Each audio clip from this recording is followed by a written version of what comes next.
एकादशी पारण विधि वह प्रक्रिया है जिसके माध्यम से व्रत रखने वाला द्वादशी के दिन या त्रयोदशी के दिन उपवास का समापन करता है। एकादशी व्रत भगवान विष्णु को समर्पित होता है और इसका पारण विशेष विधि से किया जाता है।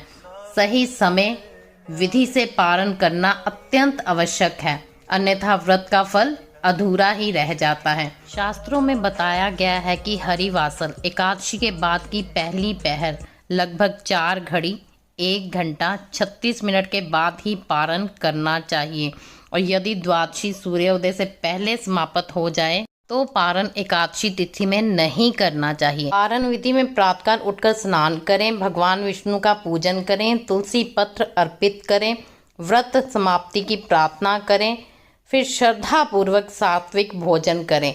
यदि समर्था हो तो ब्राह्मण को भोजन करवा सकते हैं या फिर भोजन लायक वस्तुएं उसको दान में दे सकते हैं।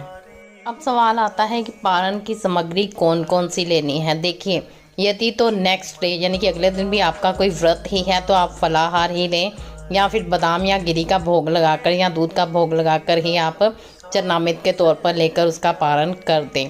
और यदि आपका व्रत या कोई और दुविधा नहीं है तो आप खिचड़ी का भोग लगाएं, साबूदाना, मूंगफली या घी से बनी हुई किसी भी मीठी चीज़ का भोग लगवा सकते हैं।